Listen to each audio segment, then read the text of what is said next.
நலம் தரும் திதிகளும் பலன்களும். ஜோதிடம் என்பது ஒரு மிகப்பெரிய கடல் போன்ற ஒரு கலையாகும். ஜோதிடக் கலையை கற்றுக்கொள்வதற்கு அனைவருக்குமே ஆர்வம் இருந்தாலும் எல்லோராலும் தலைசிறந்த ஜோதிடர் ஆகிவிட முடியாது. அப்படி ஒருவர் ஜோதிடர் ஆக முடியாவிட்டாலும் ஜோதிட சாஸ்திரம் கூறும் சில ரகசிய விடயங்களை அறிந்து கொண்டு அதற்கேற்ற முறையில் செயல்படுவதால் வாழ்வில் எல்லா வகையான இன்பங்களையும் பெற முடியும். அந்த வகையில் ஜோதிடத்தில் ஒவ்வொரு நாளும் கூறப்படுகின்ற திதிகள் பற்றியும் அந்த திதி தினத்தில் என்ன செய்தால் எத்தகைய பலன்கள் உண்டாகும் என்பதையும் இங்கு அறிந்து கொள்ளலாம். இடி என்பது சந்திரனுக்குரிய தினமாகும். ஒரு மாதத்தில் 30 தேதிகள் வருகின்றன. அதில் அமாவாசை தொடங்கி வருகின்ற 15 திதிகள் வளர்பிறை திதிகள் ஆகும். பௌர்ணமி தொடங்கி வருகிற 15 திதிகள் தேய்பிறை திதிகள் ஆகும். ஒவ்வொரு திதிகளுக்கும் ஒரு அதிதேவதை உண்டு. அந்த திதி தினங்களில் அந்த திதிகளுக்குரிய தேவதைகளை வணங்கிவிட்டு அதில் குறிப்பிட்டுள்ள காரியங்களில் ஈடுபடுவதால் நன்மையான பலன்களை பெறலாம் என்பது ஜோதிட சாஸ்திரத்தின் அறிவுரையாகும். 1. பிரதமை திதி. இந்த பிரதமை திதிக்கு அதிதேவதை அக்னி பகவான் ஆவார். வளர்பிறை மற்றும் தேய்பிறை பிரதமை தினம் புது வீடு கட்டுவதற்கான வாஸ்து காரியங்கள் செய்வதற்கான திருமணம் போன்ற சுப காரியங்கள் செய்வதற்கும் ஏற்ற திதியாகும். நெருப்பு தொடர்புடைய காரியங்களை செய்யலாம். அக்னி வேள்விகள் ஹோமங்கள் போன்றவற்றை செய்யலாம். 2. துவாதியை திதி. அரசாங்கம் தொடர்புடைய அனைத்து காரியங்களையும் செய்யலாம். திருமணம் செய்யலாம். புதிய ஆடை நகைகள் வாங்கி அணியலாம். தெய்வங்களுக்கு விரதம் இருக்கலாம். கோயில்களில் சிலை பிரதிஷ்டை செய்யலாம். புதிய கட்டிடங்களும் அடிக்கல் நாட்டலாம். இந்த திதிக்கு அதிதேவதையான பிரம்மதேவன் இருக்கிறார். 3. திருதியை திதி. இந்த திதியின் அதிதேவதை கௌரி எனப்படும் பராசக்தி ஆவார். இந்த திதியின் குழந்தைக்கு முதல் அன்னம் ஊட்டும் சடங்கு செய்யலாம். சங்கீதம் கற்க தொடங்கலாம்.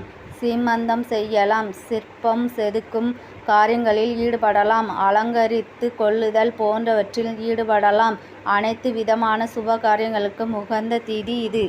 4. சதுர்த்தி திதி. யமதர்மன் விநாயக பெருமான் ஆகிய இருவரும் இந்த திதிக்கு அதிதேவதைகளாக இருக்கின்றனர். முற்காலத்தின் மன்னர்கள் பிற நாடுகளின் மீதான படையெடுப்புக்கு உகந்த நாளாக இதை தேர்ந்தெடுத்தனர். எதிரிகளை வெல்ல விஷசாஸ்திரம் நெருப்பு சம்பந்தமான காரியங்களை செய்ய உகந்த திதி இது. ஜாதகத்தில் கேது தோஷம் உள்ளவர்கள் மாதந்தோறும் வருகின்ற சங்கட சதுர்த்தி தினத்தில் விநாயகரை வழிபடுவதன் மூலம் கேது தோஷம் நீங்கும்.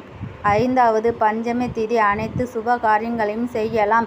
விசேஷமான திதி ஆகும். இது குறிப்பாக சீமந்தம் செய்ய உகந்த திதியாக கருதப்படுகிறது. நீண்ட நாட்களாக இருக்கும் நோய்கள் தீர இத்திதியில் மருந்து உட்கொள்ளலாம்.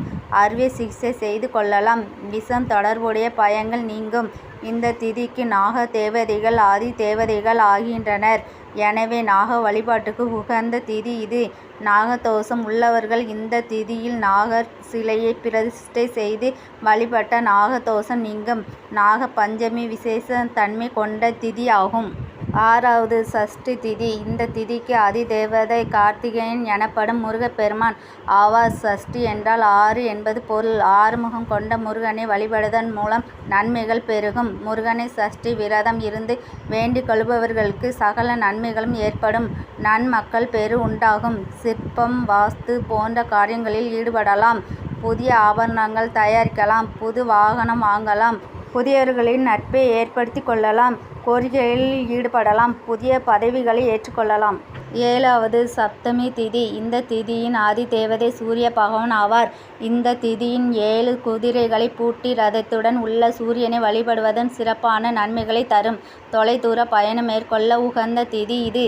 புதிய வாகனம் வாங்கலாம். வீடு தொழில் இடமாற்றம் செய்து கொள்ள சிறந்த திதி இது. திருமணம் செய்யலாம். புதிய இன்னிசை சங்கீதம் வாத்தியங்கள் வாங்கலாம். புதிய ஆடை அணிமணிகள் தயாரிக்கலாம். 8. அஷ்டமி திதி. இதன் அதிதேவதை ருத்ரன் எனப்படும் சிவபெருமான் ஆவார். வீடு மற்றும் தங்களுக்கான அனைத்து வகையான பாதுகாப்பு நடவடிக்கைகளையும் மேற்கொள்ளலாம். புதிய தளவாடம் வாங்கலாம். நாட்டியம் பயில்வதற்கு சிறந்த திதியாகும். 9வது நவமி திதி. இந்த திதிக்கு அம்பிகை ஆதி தேவதை ஆவாள்.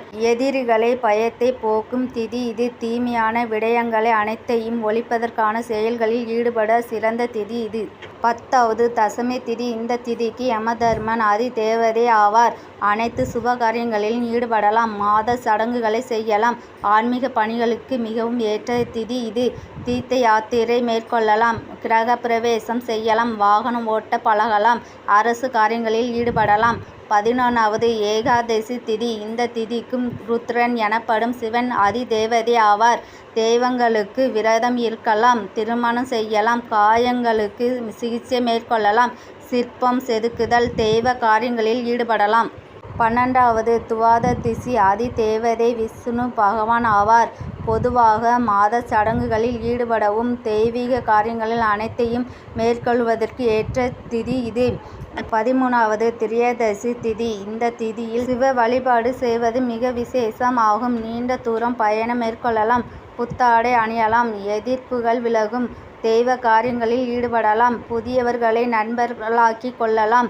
விளையாட்டுகள் கோரிக்கைகளில் ஈடுபடலாம். 14வது சதுர்த்தசி.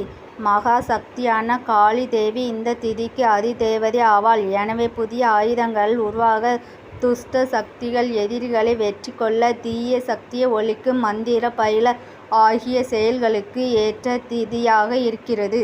15வது பௌர்ணமி திதி. இந்த பௌர்ணமி திதிக்கு பராசக்தி அதிதேவதை ஆவாள்.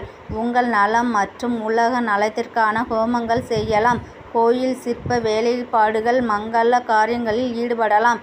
தெய்வங்களுக்கு விரதம் மேற்கொள்ளலாம். அமாவாசை திதி. அமாவாசை திதிக்கு சிவன் சக்தி ஆகிய இருவரும் அதிதேவர் ஆவார். பித்ருக்களுக்கு ஆற்ற வேண்டிய கடன்களை வழிபாடுகளை செய்யலாம்.